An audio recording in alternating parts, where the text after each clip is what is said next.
India market invest mindset আপনাদের স্বাগত। যারা চ্যানেল নতুন এসেছেন তাদেরকে বলবো প্লিজ চ্যানেলটাকে সাবস্ক্রাইব করবেন, লাইক করবেন, বেল আইকনটা প্রেস করবেন, তার সাথে অল বাটনটা প্রেস করবেন, তাই নোটিফিকেশনটা কিন্তু সঙ্গে সঙ্গে আপনাদের কাছে গিয়ে পৌঁছাবে। স্যার, রেজাল্টের সিজন চলছে, তো Mazagon doc ship builders limited এই কোম্পানিটার কিন্তু আজকেই রেজাল্ট ডিক্লেয়ার হওয়ার কথা ছিল 4:30 নাগাদ। তো ডিউরিং মার্কেটে কিন্তু কোম্পানির রেজাল্ট চলে এসেছে। দেখুন, আজকের দিনে দেখলে দেখাবে কোম্পানিটা কিন্তু 11% একটা আপসাইড মুভমেন্ট দেখিয়েছে। তো এই কোম্পানিটা দেখুন, এক বছরে দেখলে দেখাবে কোম্পানিটা 321% আপসাইড মুভমেন্ট দেখিয়েছে। কেন? আমরা যদি 5 বছরে দেখি তাহলে দেখলে দেখা যাবে 1900% আপসাইড মুভমেন্ট দেখিয়েছে। কেন? কারণ এই কোম্পানিটা ডিফেন্স সেগমেন্টের কোম্পানি এবং একের পর এক অর্ডার পাচ্ছে, কোম্পানিটা ভালো পারফরমেন্স করছে, কোম্পানিটার রেভিনিউ এবং প্রফিটেবিলিটি বাড়ছে, তার জন্য কোম্পানিটার শেয়ার কিন্তু এতটা ভালো আপসাইড মুভমেন্ট দেখিয়েছে। তো চলুন, কোম্পানিটার রেজাল্ট ডিক্লেয়ার হয়েছে, আমরা রেজাল্টটা দেখে নিই যে কোম্পানিটা Q4 রেজাল্ট কীরকম করেছে। অ্যাট ফার্স্ট দেখে নেবো কোম্পানি কোনো কর্পোরেট অ্যাকশন দিয়েছে নাকি। তো দেখলে দেখা যাচ্ছে কোম্পানি কিন্তু ফাইনাল ডিভিডেন্ড দিয়েছে। কত টাকা করে? 12 টাকা 11 পয়সা করে। তো এই ফাইনাল ডিভিডেন্ড শেয়ার হোল্ডারদের অ্যাপ্রুভালের পরে কিন্তু আপনার ব্যাংকের অ্যাকাউন্টে হিট হবে। আমরা কোম্পানির কনসোলিডেটেড নাম্বার দেখব। রুপিস কী আছে? রুপিস ইন কারোরে রয়েছে, সরি লাখে রয়েছে। সিকোয়েন্স কী আছে? সিকোয়েন্স দেখে নেবো। দেখুন, মার্চ 2023, ডিসেম্বর 2023, মার্চ 2024, সিকোয়েন্স একদম ঠিকঠাক আছে। এবার আমরা কিন্তু কোম্পানির ইনকামে চলে যাব। তো টোটাল ইনকাম দেখলে দেখা যাবে কোম্পানি এক বছর আগে কত? 2,28,000, আগের কোয়ার্টারে 2,63,000, এই কোয়ার্টারে 3,45,000। তো কোম্পানির যে ইনকাম সেটা কিন্তু 2,28,000টা ইয়ারলি 3,45,000 হচ্ছে, 2,63,000টা কিন্তু 3,45,000 হচ্ছে। তাহলে বলতে পারেন ইয়ারলি এবং কোয়ার্টারলি কোম্পানির রেজাল্ট যথেষ্ট ভালো করেছে। তো এবার আমরা কি করব? এবার হচ্ছে আমরা কোম্পানির এক্সপেন্সেস দেখে নেব। তো দেখলে দেখা যাবে কিন্তু যে কোম্পানি এক বছর আগে 1,89,000, আগের কোয়ার্টারে 1,84,000, এই কোয়ার্টারে 2,60,000। তো কোম্পানির ইনকাম যেরকম বেড়েছে সেইভাবে কিন্তু কোম্পানির খরচাও বেড়েছে ইয়ারলি এবং কোয়ার্টারলি। তো ইনকাম মাইনাস এক্সপেন্সেস করলে পরে কোম্পানির অপারেটিং প্রফিট পাওয়া যায়। তো সেই প্রফিটটা যদি দেখি তাহলে দেখলে দেখা যাবে, দেখুন কোম্পানি এক বছর আগে 39,953 করোড় প্রফিট করেছে, আগের কোয়ার্টারে 78,623 করোড়, এই কোয়ার্টারে 84,864 করোড়। তো দেখা যাচ্ছে কোম্পানি ইয়ারলি অনেকটা জাম্প করেছে, ডবলের বেশি হয়ে গেছে, এবং কোয়ার্টারলিও কিন্তু জাম্প করেছে। এটা দেখলাম আমরা অপারেটিং প্রফিট। তো এবার আমরা কি দেখব? এবার হচ্ছে মেন প্রফিট দেখব, অর্থাৎ প্রফিট ফর দ্য ইয়ার। তো দেখলে দেখা যাবে, দেখুন এক বছর আগে কোম্পানি কি করেছে, এই প্রফিটটা কিন্তু ট্যাক্স এবং অ্যাডজাস্টমেন্ট সব কিছু বাদ দিয়ে। তো এক বছর আগে 32,619, আগের কোয়ার্টারে 62,678, এই কোয়ার্টারে 66,297। তো কোম্পানির 32টা কিন্তু 66 হয়েছে, ইয়ারলি ম্যাসিভ জাম্প করেছে, ডবলের বেশি হয়ে গেছে। এবং কোয়ার্টারলি দেখলে দেখা যাবে কিন্তু কোম্পানির কোয়ার্টারলিও ভালোই একটা জাম্প করেছে, যেটা আমরা ইপিএসও দেখতে পারবো। ইপিএস দেখলে দেখা যাবে, দেখুন এক বছর আগে কোম্পানির ইপিএস কত ছিল? 16.17, আগের কোয়ার্টারে 31.08, এই কোয়ার্টারে 32.87। তো কোম্পানির রেজাল্ট যদি বলতে হয় তাহলে রেজাল্ট কিন্তু ফাটাফাটি করেছে কোম্পানি। রেজাল্ট ফাটাফাটি করার পিছনে কারণ যদি বলেন তাহলে কারণ হচ্ছে কোম্পানিটার কিন্তু অর্ডার। কোম্পানি একের পর এক অর্ডার পাচ্ছে, তো অর্ডারগুলো পাওয়ার জন্য কোম্পানি রেজাল্ট স্বাভাবিকভাবেই ভালো হবে। তো নেক্সট কোয়ার্টারগুলো কিন্তু ভালো হতে পারে। তো সেই জায়গায় দাঁড়িয়ে স্যার ডিফেন্স সেগমেন্টে গভর্নমেন্ট আত্মনির্ভর আর মেক ইন ইন্ডিয়ার ওপর জোর দিয়েছে। তো এই কোম্পানিটা কিন্তু সেইভাবে কাজ করছে এবং একের পর এক অর্ডার পাচ্ছে। তো এই কোম্পানিটা কিন্তু আপনি আপনার রাডারে রাখতে পারেন লং টার্ম ইনভেস্টমেন্ট পারপাস। কোম্পানিটার মার্কেট ক্যাপ কত? 67,000 করোড়, অর্থাৎ কোম্পানিটা কিন্তু লার্জ ক্যাপ ক্যাটাগরির কোম্পানিতে প্রবেশ করেছে। কোম্পানিটার পি রেশিও কী আছে? 35, এবং রিটার্ন অন ক্যাপিটাল এমপ্লয় ও রিটার্ন অন ইকুইটি দুটোই কিন্তু ঠিকঠাক আছে, যেটা 44.1 রয়েছে রিটার্ন অন ক্যাপিটাল এমপ্লয়, এবং রিটার্ন অন ইকুইটি 35.2 রয়েছে। ফেস ভ্যালু কোম্পানির 10 রয়েছে, কোম্পানি কিন্তু স্প্লিটও দিতে পারে। স্যার, আমরা যদি 2020 থেকে কোম্পানির প্রফিট দেখি, দেখলে দেখা যাবে, দেখুন 471, সেটা কত এসছে? 514, 514টা 611, 1119, 1119টা কিন্তু 1937। তাহলে কোম্পানি কিন্তু কন্টিনিউয়াসলি প্রফিট বাড়িয়ে যাচ্ছে, মানে কোম্পানি কিন্তু বিজনেস ভালো করছে বলতে পারেন। যেখানে আমরা সেলস গ্রোথ যদি দেখি তাহলে তাতেও তাই জিনিসই দেখব। এই কোম্পানির সেলস গ্রোথ 10 বছরে ডেটা অ্যাভেলেবেল নেই, 5 বছরে 15%, 3 বছরে 33%, কারেন্ট ইয়ারে 21%, এবং প্রফিট গ্রোথ দেখলে দেখা যাবে 10 বছরের ডেটা অ্যাভেলেবেল নেই, 5 বছরে 29%, 3 বছরে 47%, এবং কারেন্ট ইয়ারে কিন্তু 73%। তাহলে কোম্পানির সেলস গ্রোথও বাড়ছে, কোম্পানির প্রফিট গ্রোথও বাড়ছে।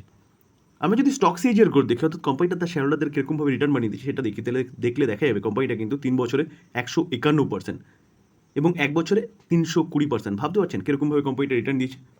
Return on return on equity যদি দেখি তাহলে এটাও কিন্তু কন্টিনিউয়াসলি বাড়ছে, 24, 27, 35 হয়েছে। আমরা যদি কোম্পানিটার শেয়ার হোল্ডিং প্যাটার্ন দেখি মার্চ 2024, তাহলে প্রোমোটার 84, প্রোমোটার কিন্তু গভর্নমেন্ট। এবং এফআইএসকে দেখলে দেখা যাবে 2.38%, ডিআইএস 0.66%, ডিআইএস কিন্তু বাড়ছে। এবং পাবলিককে দেখলে দেখা যাবে 12.12%। তাহলে দেখুন এখানে শুধু একটাই ভয়ের বিষয় যে প্রোমোটার কত, 84%। প্রোমোটারকে কিন্তু 3 বছরের মধ্যে 25-75 রেশিওতে আসতে হয়, অর্থাৎ 75% বা তার নিচে কোম্পানিকে কিন্তু আসতে হবে 3 বছরের মধ্যে। এই কোম্পানিটাও কিন্তু আসতে হবে, তাহলে এই কোম্পানিটা কিন্তু 9%-এর কাছে ওপরে স্টেক কী করতে হবে, ওএফএস আনতে হবে, অফার ফর সেল। তো অফার ফর সেল সাধারণত কী করে, ডিসকাউন্টে আনতে হয়। তো স্যার এটা ভাবার কোনো কারণ নেই, কারণ কোম্পানির বিজনেস ভালো করছে, ওএফএস আনলো, সেই ওএফএস কিন্তু আরামসে সেল হয়ে যাবে বা সাবস্ক্রিপশন হয়ে যাবে। তো সেই জায়গায় দাঁড়িয়ে ওইটা নিয়ে ভাবার কিছু নেই। যদি ওএফএসের জন্য কোম্পানিটা নিচে আসে, ডিসকাউন্টে পাওয়া যায়, তাহলে কিন্তু বাইয়ের অপরচুনিটি খুঁজতে হবে। তো স্যার আমি সম্ভাবনার কথা বললাম, তো ওএফএস কবে আনবে সেটা কিন্তু গভর্নমেন্টের ওপর ডিপেন্ড করছে। তো স্যার ভালো কোম্পানি, ভালো পারফরমেন্স করছে, একের পর এক অর্ডার পাচ্ছে, তো এই কোম্পানিটা কিন্তু আপনি আপনার রাডারে রাখতে পারেন, কারণ আপনার পোর্টফোলিওতে কিন্তু কোম্পানিটা ভালো একটা রিটার্ন সাবমিট করে দেবে। স্যার এসজেভিএন কোম্পানিটা দেখলে দেখা যাবে আজকের দিনে পজিটিভ ক্লোজ দিয়েছে। তো এই কোম্পানিটারও কিন্তু রেজাল্ট আজকেই ডিক্লেয়ার হয়েছে। তো চলুন কোম্পানিটা কী রেজাল্ট করেছে সেটা দেখি, যদিও বা কোম্পানির রেজাল্টটা কিন্তু ডিউরিং মার্কেটে আসেনি, মার্কেট ক্লোজ হয়ে যাওয়ার পরে এসছে। আমরা কোম্পানির কনসিডারেড নাম্বারে চলে এসেছি। রুপিস কী আছে, রুপিস ইন ল্যাকে রয়েছে। ওকে, আমরা সিকোয়েন্স দেখে নেব। সিকোয়েন্সটা কী আছে দেখুন, সিকোয়েন্স 3-23, 12-23, 3-24, সিকোয়েন্স একদম ঠিকঠাক আছে। আমরা যদি কোম্পানির ইনকাম দেখি তাহলে ইনকাম দেখলে দেখা যাবে কোম্পানির ইনকাম কী করেছে, 58,278, সেটা 60,772 আগের কোয়ার্টারে, 57,323 এই কোয়ার্টারে। তো দেখা যাচ্ছে এই কোম্পানিটার কিন্তু ইনকাম ইয়ারলি এবং কোয়ার্টারলি দুটোই পড়েছে। তো এক্সপেন্সেস দেখলে দেখা যাবে, চলুন এবার এক্সপেন্সেস দেখে নিই, খরচা কীরকম করেছে। তো টোটাল এক্সপেন্সেস দেখলে দেখা যাবে কোম্পানিটা কিন্তু এক বছর আগে কত 32,000 খরচা করেছিল, 32,800, আগের কোয়ার্টারে 40,900, এই কোয়ার্টারে কিন্তু 60,600। তো দেখলে দেখা যাচ্ছে কিন্তু কোম্পানি যে ইনকাম করেছে সেই তুলনায় এই কোয়ার্টারে যে খরচা করেছে সেটা কিন্তু বেশি হয়ে গেছে। অর্থাৎ কোম্পানি 57,000 ইনকাম করেছে, খরচা করে ফেলেছে 60,600। তো কোম্পানি স্বাভাবিকভাবে বোঝাই যাচ্ছে যে অপারেটিং প্রফিট কিন্তু মাইনাসে যাবে। তো আমরা যদি অপারেটিং প্রফিট দেখলে দেখা যাবে, দেখুন এক বছর আগে কোম্পানি কী করেছে, এক বছর আগে 25,380 করোড় প্রফিট করেছিল, আগের কোয়ার্টারে 19,839 করোড়, এই কোয়ার্টারে কিন্তু মাইনাসে 3,337 করোড়, মানে কোম্পানিটা লস করেছে। তো সেই জায়গায় দাঁড়িয়ে কোম্পানি যে প্রফিট, অপারেটিং প্রফিট, সেটা ইয়ারলি এবং কোয়ার্টারলি কিন্তু বাজেভাবে পড়েছে, তার পাশাপাশি কিন্তু কোম্পানি লসে চলে গেছে। এবার আমরা কি দেখব, প্রফিট ফর দ্য পিরিয়ড, অর্থাৎ নেট প্রফিট যেটাকে বলে, যেই প্রফিটটা হচ্ছে ট্যাক্স এবং অ্যাডজাস্টমেন্টের পরে পাওয়া যায়। তো সেটা দেখলে দেখা যাবে, দেখুন এক বছর আগে কোম্পানি কী ছিল, 1,721, যেটা আগের কোয়ার্টারে 13,897, এই কোয়ার্টারে 6,108 করোড়।